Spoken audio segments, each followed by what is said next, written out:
Hey everybody, Richard Smith here. I'm at Guardians Heart Films. I am here at Tree of Valor over here in the Outlets in Burlington. I am here with Lori. Lori, you and your husband run this place and a couple of volunteers that help you out. I walked in and I was truly amazed at the beauty of these trees and what it looks like in here. If you guys have not come by here to see this, please stop by and see these trees. It is really breathtaking and almost makes you want to cry in a good way.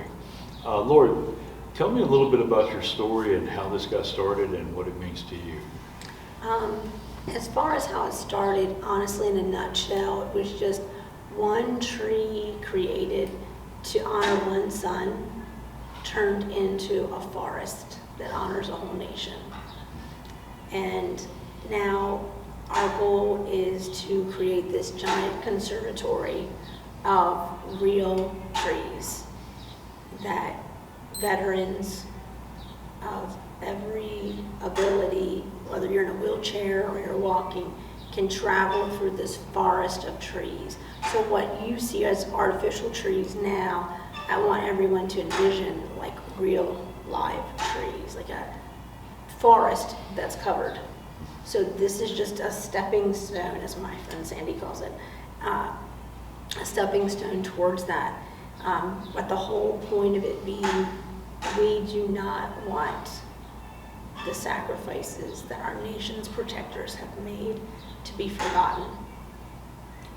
It's amazing. You have trees that are dedicated to certain time frames or certain places, or there's a tree over there that is dedicated to all the men that lost their lives at D-Day. Is it Bedford? Yeah, the Bedford Boys. Bedford Boys tree, okay. There's obviously a tree for Army, Navy, Air Force, Marine, so forth. And so on the white trees, they represent people who have fallen or are no longer with us. Yes, in any way. It can be from, being killed in action. It can be a training accident, suicide. It can be from an illness in the military. But if you were in the military and you are fallen in any way during that time, then you belong in our remembrance place. We don't differentiate between how you fell, because every single child, no matter your age, your parents shouldn't be burying you. And so when a child passes, part of that parent is gone as well.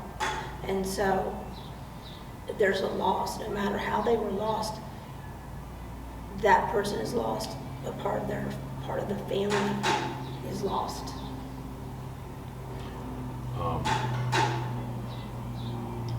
So your son served.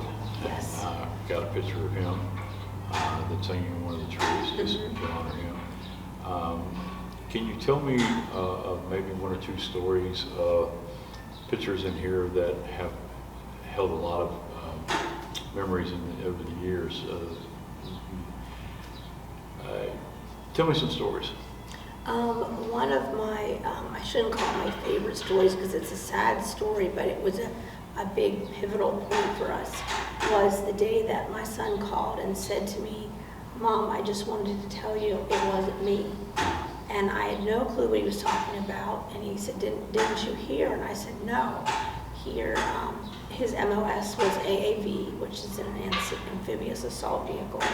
So it's a tank that goes out in the water.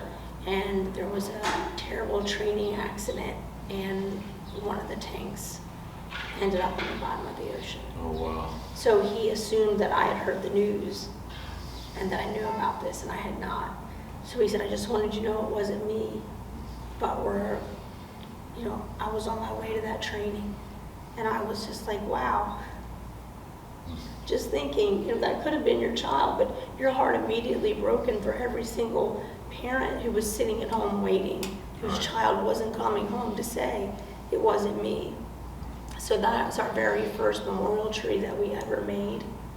And I'm good friends with many of those parents now, and I literally made that tree like 6 months later on Christmas Day. He hadn't come home because of COVID, and I was all sad, and I thought, girl, you have no reason to be sad. There's, all these families that don't have their child home, and I literally, I got COVID. I think at Christmas Day I actually got COVID, and I was so sick, but I made their tree that day and put it online, hoping that they would see it, and those families did reach out to me, and I just didn't want them to feel forgotten. And a lot of times, the families of children who fall, but in other ways besides being killed in action, sometimes they do feel forgotten, and I don't want anyone to feel that way. I understand. So that's definitely, favor is a bad word for me to say, I guess, but most meaningful, definitely. You have a daughter who who's in a wheelchair. Tell me a little bit about her and how much this means to her. So Lexi has made a giant dent in the veteran community with her humongous soul. She doesn't speak, she doesn't walk, but she is louder than many people on the planet with her spirit.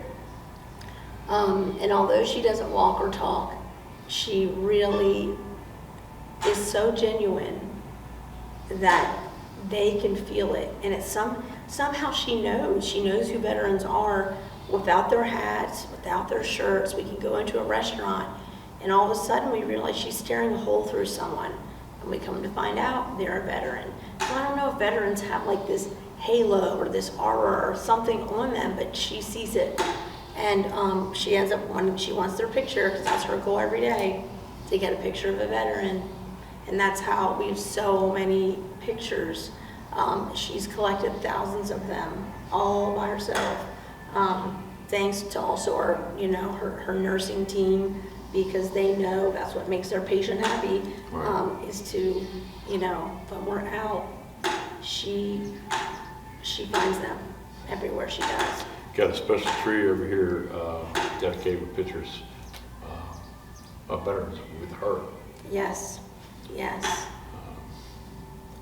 So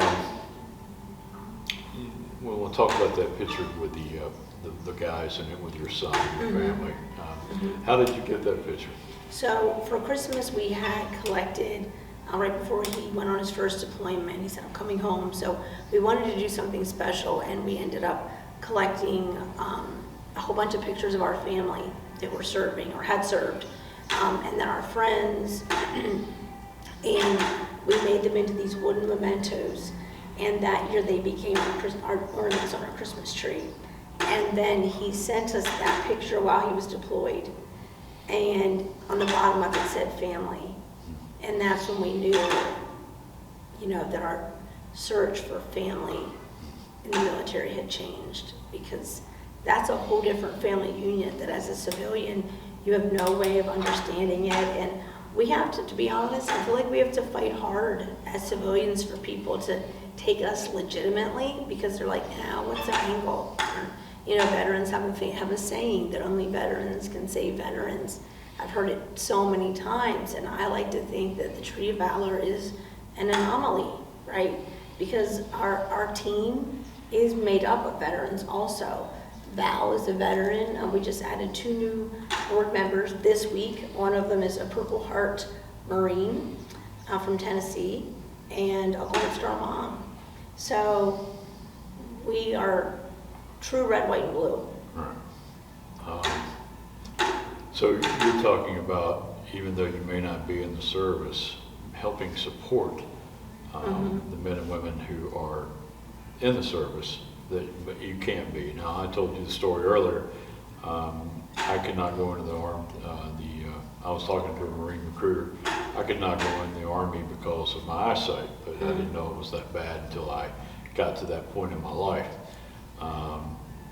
Other reasons as well, but for people like myself and other people who cannot serve, giving back and dedication and honoring the people that have served is a way for us to do something. Yes, every single person should find a way to serve. Just Lexi's the perfect example of that. She is finding her own way to serve just by letting veterans know they're loved, Right. and that they will not be forgotten. And everybody can do that. Everybody has to find a way to serve, because if you live in this country, this is a great country, and for people who have issue with it, if you can't find a great American, my saying is, if you can't find a great American, be a great American, and then you'll have a great American. So that's how I feel about it. But if you live here, you need to find a way to show your gratefulness. So when people, let's talk about your room here just for a second. When people come here to visit this, there's nothing really for them to buy, is it? No, we don't buy, sell, trade. Okay, you're not selling something. You're not trying to get people to come in here to purchase something. No. All these trees are for a memorial, I guess. Or remembrance. Or remembrance. Right. For armed forces veterans and people that have served. Yes, there's no admission. It's free admission. Hey, air conditioner, you need that. So you also go out to different places. How many places would you say you go to on an average? Oh my gosh. Over the last 2 years we've done 100, it was like 50 each year. We went to 50 different events. But this year, most of them are in different states. And so our support for us is a different level than it was before, because we don't charge to take the trees anywhere. We feel like those who are on these trees, whether you're with us or whether you're not, you've already paid the price in sacrifices that I will never be able to understand, right? And we feel like I can't put a price on other people's children's heads. I can't do it. So, but it doesn't change the fact that it still takes 12 tanks of gas to get to Nebraska. Right. So you still have to have a place to sleep, So those are the things that we ask people to help us with. And, it's crazy. It's crazy, but we will literally be like the week of an event. And I will say, because this is all God's project, 100% His project, every part of it. I will say, well, Lord, it's the week of. This week is a perfect example. Or 2 weeks ago, it was the week of. And I said, well, Lord, you wanted us to go to Missouri. We do not have the funds to go. The next day, someone came in and gave us a donation. That, along with another donation, that's how we got there.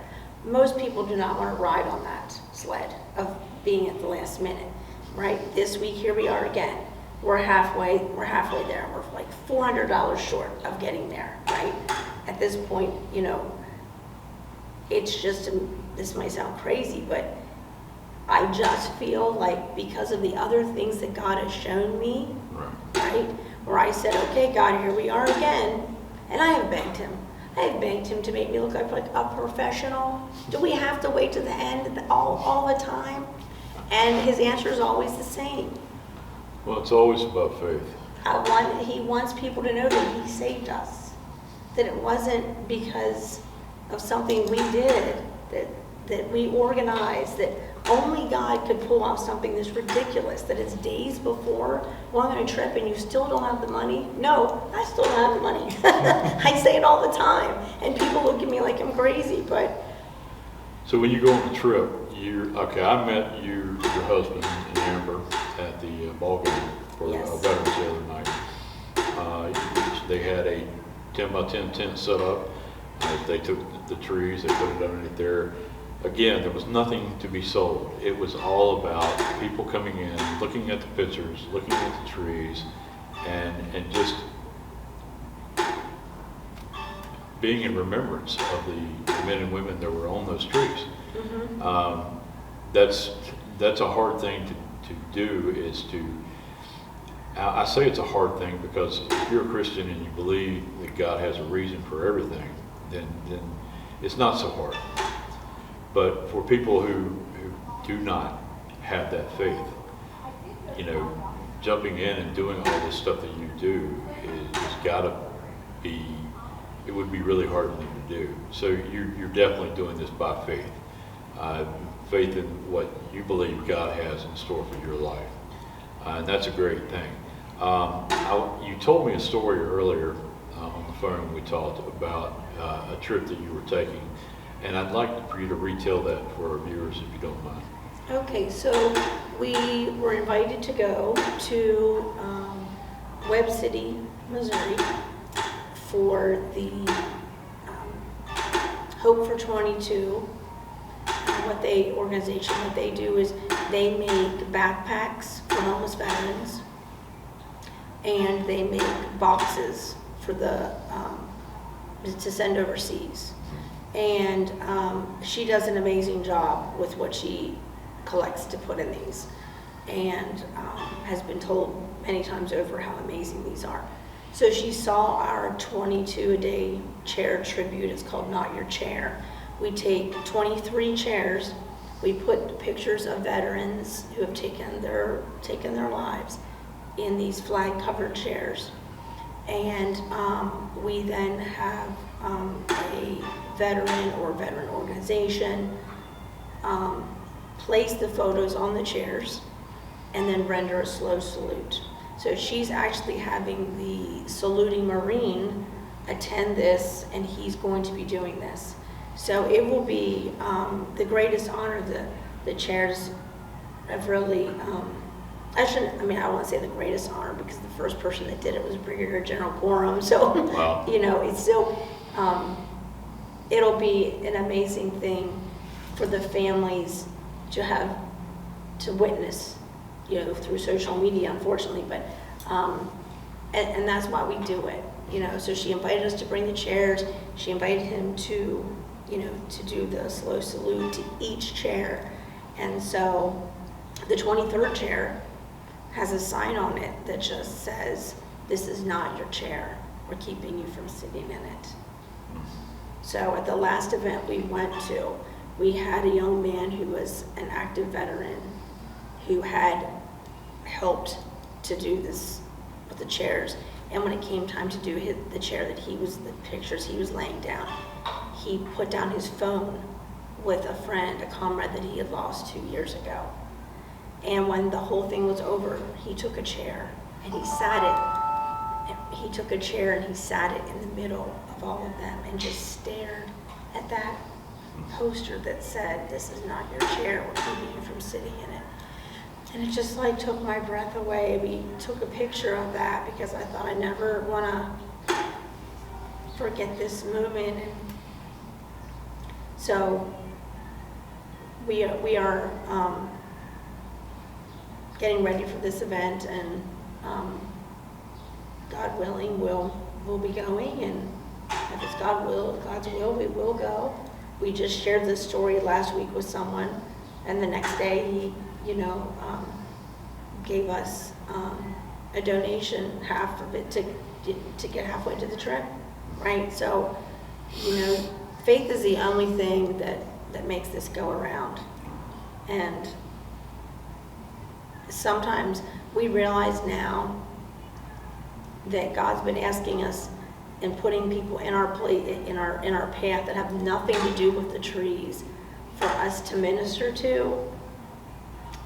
And that has been an amazing thing to witness ourselves. So it's not a hard path when you realize you're not in charge of it. Just along for the ride. And as far as sometimes people will say, "Oh gosh, it's hot," or "Oh, this is a lot of work," and da da da da. And I wish I had David Bellavia's book in front of me because I would read it. But I tell people there is no amount of heat there's no amount of work that you could possibly think we are doing that compares to veterans who are in the middle of Iraq, Afghanistan, or any other godforsaken place, who are vomiting, have diarrhea, have nothing to drink, nothing to eat, don't know when they last showered, don't know when they're going to shower again, and are being shot at. There's nothing you can ask me to do that even is relatively close to that. So I have no business complaining. I really don't even have any, I don't have any time for people who do complain about it. Because I've heard enough of the stories to know that we have nothing here to be but grateful. All right. Sounds like you're doing a wonderful thing. I'd like for people to know how they can help out by donating. How can they do that? You got a website, Facebook page? Tell us how we can do that. We do have a website, and on the website, it's just thetreeofvalor.org. There is a place on there that you can click on to donate, and it's relatively simple. All right. They can also come by here. Are you They open? can come by here, they can call us, they can do PayPal, anything that they, would like to do to help. We have so many trips coming up. We're also looking for people who want to help volunteer. That is another huge thing that we are so grateful for everyone that's on our team so far. But we realize we have so many events that we need separate teams to go separate places, because it's not that we're double booked, but it's every single weekend. And you can't really do that. And at some point, yes, you do need to say no. And I felt like God was telling me, no, you don't need to say no. You need to find more people to help you. It's a big project. It's a huge project, and you're going out in all these communities, in other states and other places to do this. I think you have told a wonderful story. I appreciate you sharing this with me. Is there anything else that you would like to add, or anything you'd like to say before we wrap this up? I just want to show gratefulness to the team that we do have, because I surely couldn't do this by myself. My husband couldn't do it by himself. Even our nursing team that helps with our daughter, like, no one's an island, as they say, right? Like, but we burn the boats everywhere we go. Like, we just say we're in, and we don't look back.